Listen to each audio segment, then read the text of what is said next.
there any way to operate the electric liftgate manually without the key? Oh, press the wrong button. Yeah, it's all good, it's all good. No. Only manual. Ah, jeez.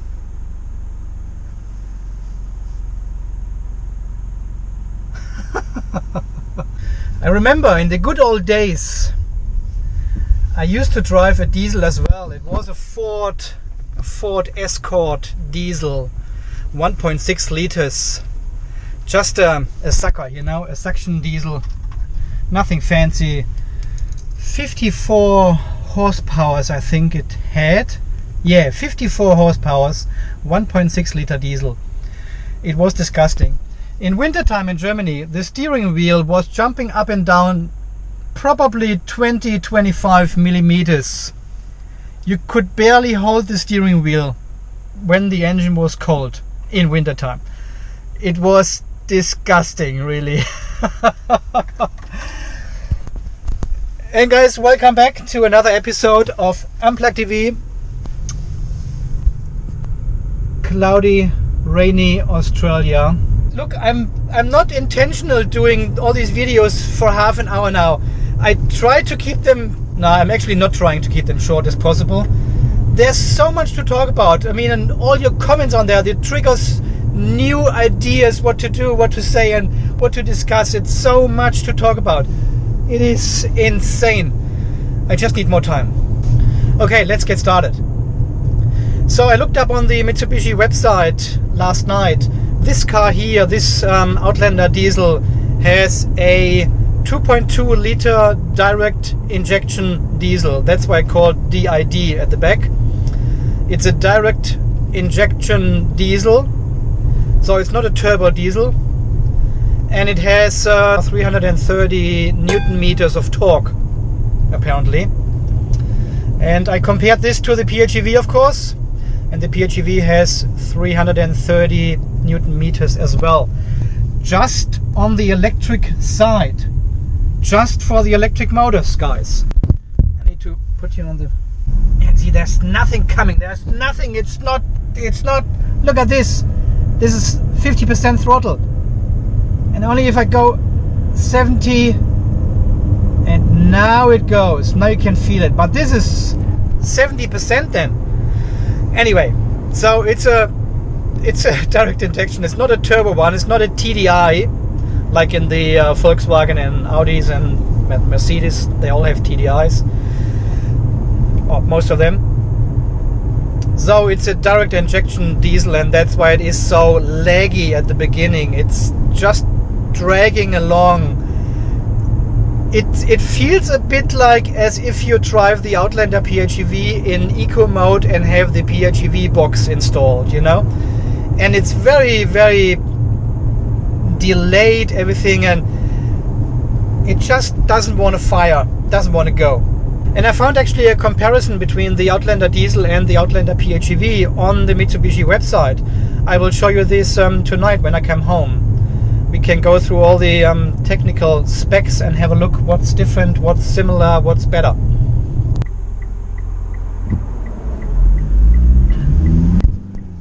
Okay, that is not kicked down but full throttle.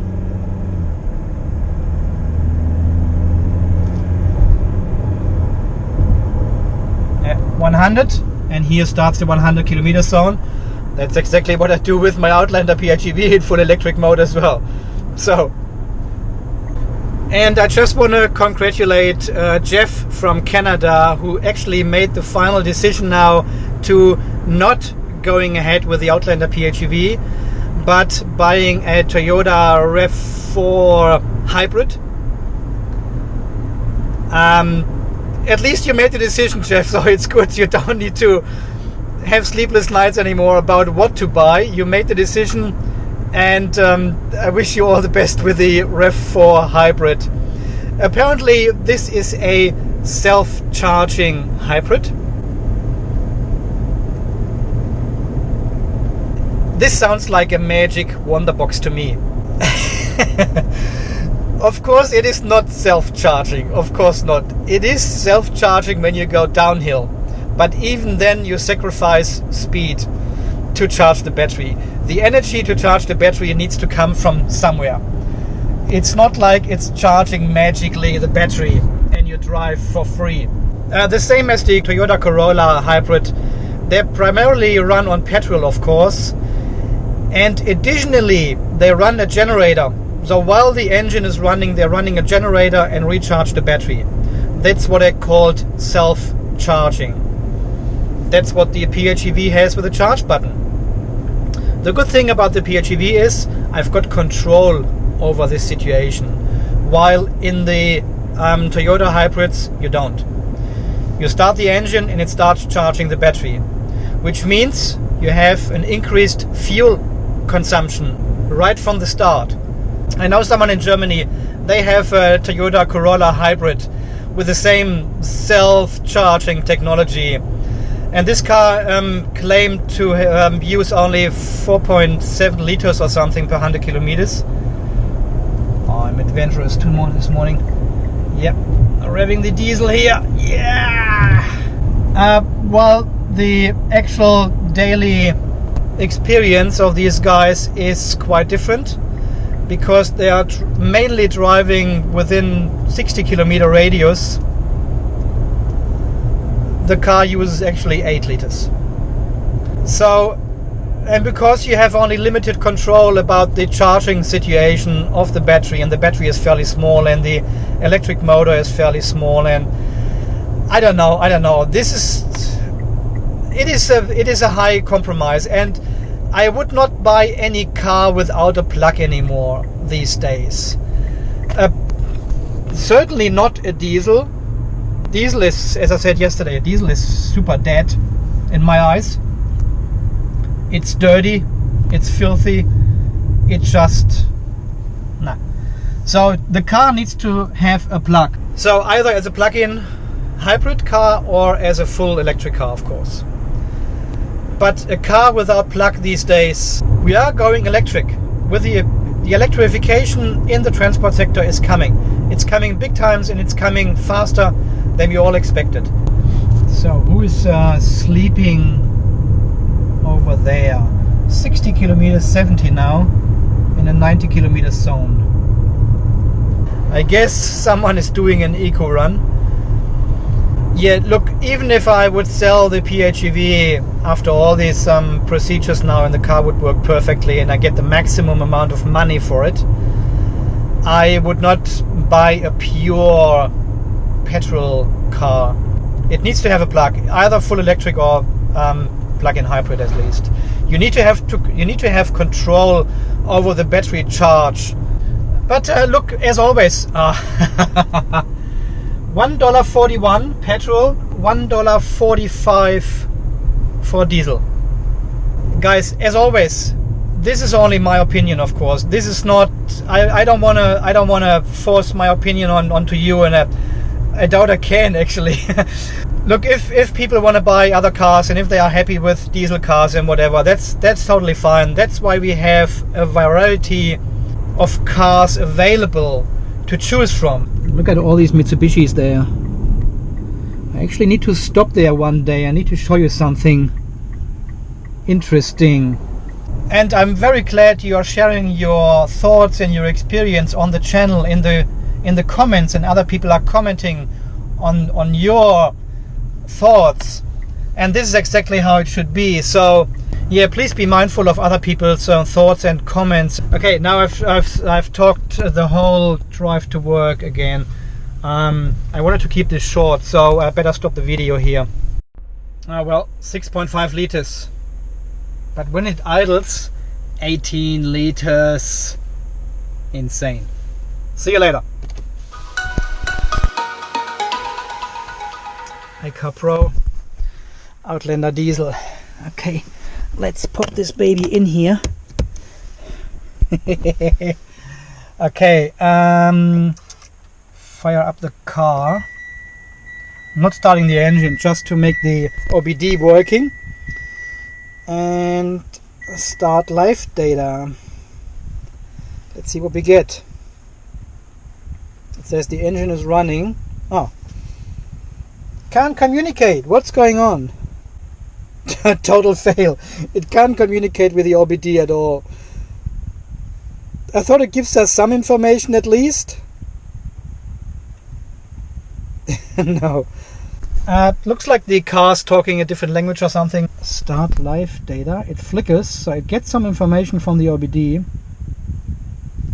Yeah, and then comes up with this error message. Yeah, it looks like the cars are talking different languages. I think the sequence of the information on the CAN bus is different from this car to any other car.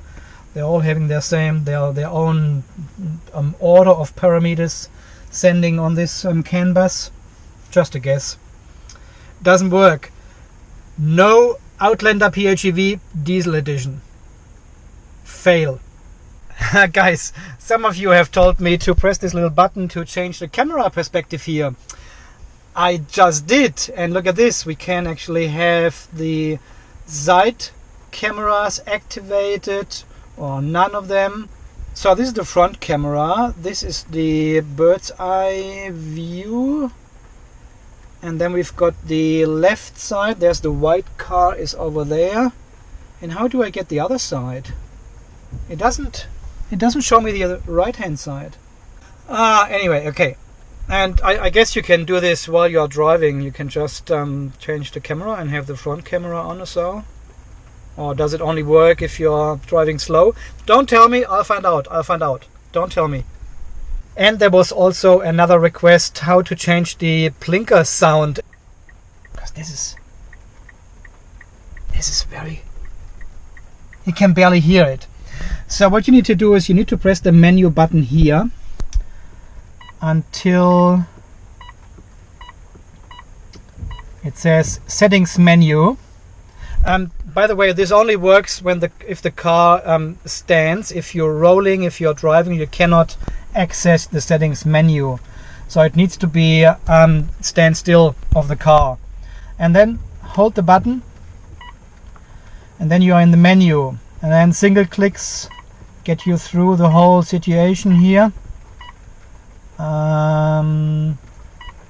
This is the actual tone for the menu here. If you hold it down now, it turns off. So it doesn't make any beep sounds anymore. And here is it. It sits on number 1, which is the Mitsubishi boring sound. Hold it. Number 2. Yeah, babe. This one is on. Reset. No, and then return. Hold it. Done. Ooh, yeah. That's what you want, right? Yeah. There we go. That's how you do it. Just how nice and clean this looks now. After some vacuuming. There's still some fingerprints on there, but they are mostly mine, so that's fine.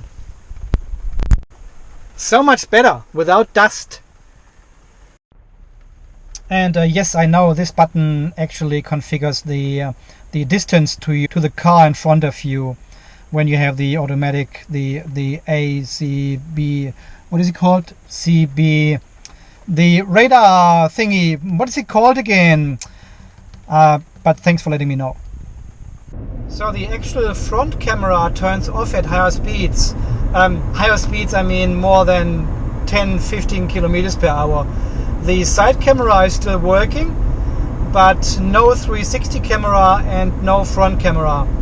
I guess they are using the cameras while driving for other purposes, like blind spot detection warning and yeah, who knows. 7.1 liters on my way back home. I am not really impressed with the fuel economy of this car actually. So this wasn't quite the Miss Daisy driving style I usually do. I just drove normally, but I didn't push it at all. Just normal cruise control settings as per speed limits and 7.1 liters. So guys, after having driven all 3 Outlander models here in Australia, I thought I'd do a little comparison between these models I had. This is not a full comprehensive review, of course, of all these cars, just what they lent me as a loan vehicle. And we have here the 3 2019 models I had. So the first one is the diesel version. I currently have the 7-seat. The second one was the 2.4 liter two-wheel drive petrol. And the last one is the Outlander PHEV, which comes back on Friday. And on the website you can clearly see what they are pushing for. You're getting a 7-year 150,000 kilometer warranty on the diesel and on the petrol car, 2 years free servicing, and a $1,000 free accessory gift. For the Outlander PHEV you get the included Mitsubishi Diamond Advantage warranty, which is 5 years. You can also see we've got a beautiful price here for the diesel version, and we've got one for the petrol version, and we've got none for the PHEV. They don't even want you to know how expensive this car is, so they are ashamed to put a price on their website for the Outlander PHEV. Don't buy this car. Don't buy it. Look what we have. We have a diesel and a petrol car. They all come with 7 years warranty. You don't want the PHEV, right? That's exactly the impression you get when you look at the website.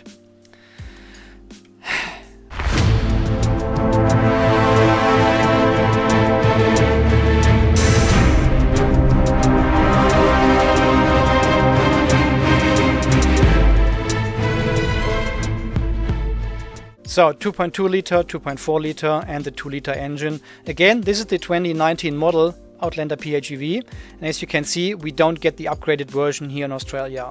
This is still the old technology, which is already in my car, the 2014 model, up to the 2018 model, and now even in the 2019 model.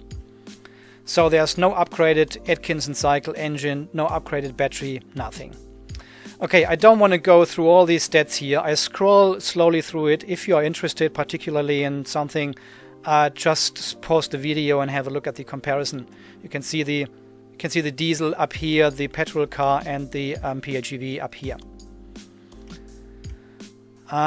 So consumption 6.2 for the diesel, 7.2 for the petrol car, and 1.7 for the PHEV only. 1.7, yes, you can get this if you drive about 40 kilometers per hour on constant speed, wait until the battery is depleted, and then continue driving 40 kilometers in hybrid mode. You will get 1.7 liters per 100 kilometers. Automatic, CVT automatic, and a single fixed. They have both 6 gears. The PHEV has only 1 fixed gear, of course, but this is actually a good thing because it makes it far more efficient than the automatic ones. We've got no gear ratio, of course, here. Yeah, I think this is all pretty much the same tires. The battery, again, 12 kilowatt hours, 40 ampere hour cells, the usual stuff, and nothing in the other ones, of course. Drive modes. These are the models with the extended trim, so you get all the active safety features, all the driver assist features and all this kind of stuff. So these are the most expensive, and these are the most expensive Outlanders you can buy. So there's no difference here. This is the audio multimedia. This is all exactly the same to the petrol version. Remote smartphone app is only privileged to the PHEV, of course. So, power tailgate, chrome body color. Okay, so we've got LED lights in the diesel, but halogen in the petrol. I'm not sure if I have selected the correct model here, but this is what I had, at least as a loaner. So from this perspective, that's what I have selected.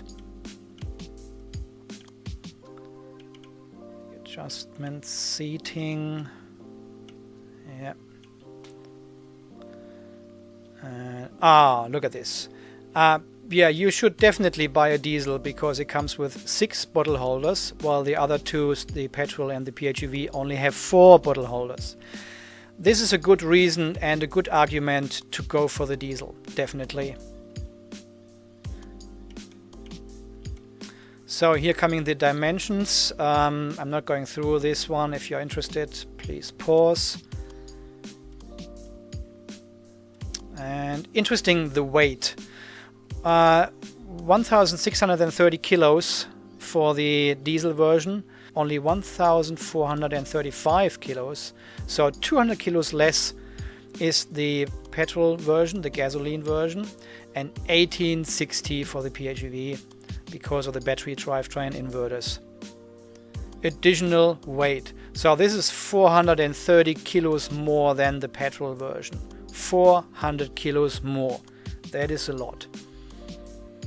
So the towing capacity is on the low end in the PHEV. It is far higher in the diesel and in the gasoline version. Oh, why has the Outlander no roof load available? I'm not sure. I've seen pictures from the Outlander PHEV with roof racks and bicycles on top of it, so I'm not sure what that is. Cargo. Yeah, that's pretty much it. I just want to see if I can find... Ah, yeah, here it is. I just want to show you the fuel capacity tank for the PHEV. It's 45 liters. Some people still say it's only 40 liters, but I was able to fill in more than 40 liters multiple times into the PHEV. So if you really run it down until there's no blue bar left anymore in the battery gauge, you will definitely fit more than 40 liters in the tank. So here it is again, 45 liters, 63 for the petrol version and 60 liters for the diesel version. Okay guys, so far this quick comparison on the Mitsubishi Motors Australia website here. Okay, so far then this video for today. I have not heard back from Mitsubishi anything today, so I'm not sure if this is a good sign or a bad sign. If they have trouble with the procedures, I don't know. I'm sure I will hear back tomorrow. At least they're telling me the car will be ready by Friday, or it won't be, or maybe they're telling me they will need the car over the weekend. We will see tomorrow. As always, thanks for watching, thanks for your support. This is Andy from Unplugged TV Australia signing off. You stay charged and we will see us in the next video. Okay, see you then. Bye bye.